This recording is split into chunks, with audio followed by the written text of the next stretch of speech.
గత పాలకులకు భిన్నంగా పొన్నం అడుగులు హుస్నాబాద్ నియోజకవర్గం అభివృద్ధికి పెద్దపీట. విద్య, వైద్యంపై ప్రత్యేక శ్రద్ధ పెట్టిన ప్రభాకర్. కరీంనగర్ హుస్నాబాద్ రహదారికి 77 కోట్లు. హుస్నాబాద్ను పర్యాటక ప్రాంతంగా మార్చడంపై ఫోకస్.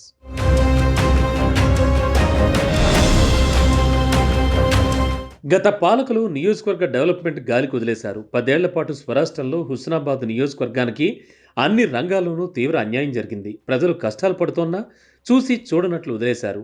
నియోజకవర్గ అభివృద్ధిని పట్టించుకోకుండా సొంత జేబులు నింపుకునేందుకు ప్రాధాన్యత ఇచ్చారు. కానీ కాలచక్రం గిర్రున తిరిగింది. స్వరాష్ట్రం సిద్ధించిన 10 ఏళ్ల తర్వాత హుస్నాబాద్ నియోజకవర్గ ప్రజలకు అభివృద్ధి అంటే ఏంటో కళ్ల ముందు కనిపిస్తోంది. కాంగ్రెస్ పార్టీ అధికారంలోకి వచ్చిన 6 నెలల్లోనే నియోజకవర్గం రూపురేఖలు మారిపోయాయి. నాడెలా ఉండేది, నేడు ఎట్లుంది అంటూ పోల్చుతున్నారు. ఇదంతా మంత్రి పొన్నం ప్రభాకర్ చలవతోనే సాధ్యమైందని నియోజకవర్గ ప్రజలు గర్వంగా చెబుతున్నారు. బీఆర్ఎస్ పాలనకు కాంగ్రెస్ పాలనకు ఎంతో తేడా ఉందని కళ్లకు కట్టినట్లుగా వివరిస్తున్నారు. విద్యా వైద్యం కోసం సుదూర ప్రాంతాలకు వెళ్లకుండా ఆసుపత్రులు, విద్యాలయాల అభివృద్ధికి పెద్దపీట వేశారు. ముఖ్యమంత్రి రేవంత్ రెడ్డితో పాటు అధికారులను ఒప్పించి నియోజకవర్గానికి నిధులు తీసుకురావడంలో పొన్నం ప్రభాకర్ సక్సెస్ అయ్యారు. తనను మంత్రి చేసిన నియోజకవర్గ ప్రజలకు ఏమిచ్చినా తక్కువే అంటారు ఆయన. మిగిలిన నియోజకవర్గాలకు భిన్నంగా అభివృద్ధిలో ముందుండాలని నిత్యం శ్రమిస్తున్నారు. భల్లు నాయక్ తండాకు చెందిన దేవికి సురభికి వైద్య కళాశాలలో సీటొచ్చింది. అమ్మాయి కుటుంబం ఫీజు కట్టలేక ఇబ్బంది పడుతుండడంతో అనుచరుల ద్వారా విషయాన్ని తెలుసుకున్నారు. సురభి కుటుంబాన్ని ఇంటికి పిలిపించి అమ్మాయి కుటుంబానికి ధైర్యం చెప్పారు. ₹1,50,000 ఆర్థిక సాయం చేశారు. ఇలా ఎంతో మందికి మూడో వ్యక్తికి తెలియకుండా సాయం చేశారు మంత్రి పొన్నం. తనకున్న దాంట్లో కొంత నలుగురికి పంచిపెట్టడానికి ఏమాత్రం వెనుకంజ వేయరు. ఏ మండలంలో పాఠశాలలు ఎలా ఉన్నాయి, ఆసుపత్రుల పరిస్థితి ఏంటి, గ్రామీణ ప్రాంతాల్లో రోడ్లు ఎలా ఉన్నాయి, హుస్నాబాద్ ప్రభుత్వ ఆసుపత్రికి 250 పడకల మార్పు, 82 కోట్ల నిధులను సాధించిన మంత్రి పొన్నం.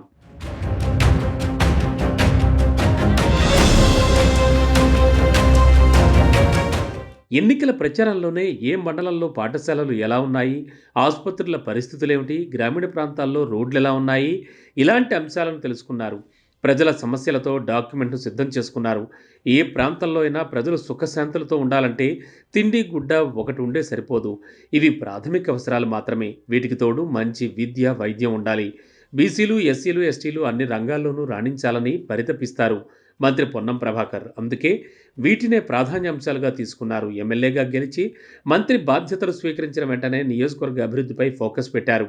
హుస్నాబాద్ మండలంలో 100 పడకల ప్రభుత్వ ఆసుపత్రిని 250 పడకల ఆసుపత్రిగా మార్చడానికి 82 కోట్ల నిధులను సాధించారు.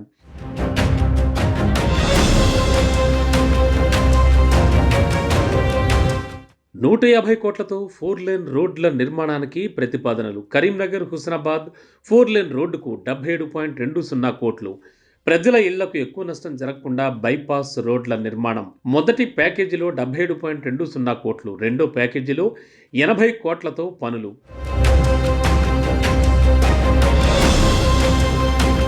గతంలో హుస్నాబాద్ నియోజకవర్గం ఉమ్మడి కరీంనగర్ జిల్లా పరిధిలోనే ఉండేది. జిల్లాల విభజనలో భాగంగా హుస్నాబాద్, అక్కన్నపేట మండలాలు సిద్దిపేట జిల్లాలో కలిశాయి. ఆయా మండలాల ప్రజలు వివిధ అవసరాలకు ఇప్పటికీ కరీంనగర్ వెళ్తూ ఉంటారు. ఈ క్రమంలో కరీంనగర్ నుంచి హుస్నాబాద్కు రవాణా సౌకర్యాన్ని మెరుగుపరిచేందుకు రవాణా శాఖ మంత్రి పొన్నం ప్రభాకర్ నడుం బిగించారు. మంత్రి సూచనలతో R&B శాఖ ఇంజనీర్లు 150 కోట్లతో 4 లేన్ రోడ్ నిర్మాణానికి ప్రతిపాదనలు సిద్ధం చేశారు. తిమ్మాపూర్ మండలం కొత్తపల్లి నుంచి చిన్నముల్కనూర్, చిగురు మామిడి, సుందరగిరి, కొండాపూర్ మీదుగా హుస్నాబాద్ వరకు 24 కిలోమీటర్లు ఉంటుంది. ఈ రోడ్డును కొత్తపల్లి నుంచి హుస్నాబాద్ వరకు 2 ప్యాకేజీలుగా విభజించారు. 77 కోట్లతో ఒక భాగం, 80 కోట్లతో మరో భాగం 4 లేన్ పనులు ప్రారంభించారు. రోడ్ నిర్మాణంలో కొత్తపల్లి, చిన్న ముల్కనూర్, చిగురు మామిడి, సుందరగిరి, కొండాపూర్ తదితర గ్రామాల్లో ప్రజలకు ఇళ్లకు ఎక్కువ నష్టం జరగకుండా బైపాస్ రోడ్ నిర్మించేందుకు ప్రతిపాదనలు సిద్ధం చేశారు. హుస్నాబాద్ కొత్తపల్లి రహదారి 4 వరుసలకు మొదటి దశగా 77.20 కోట్లు మంజూరు చేయించుకున్నారు.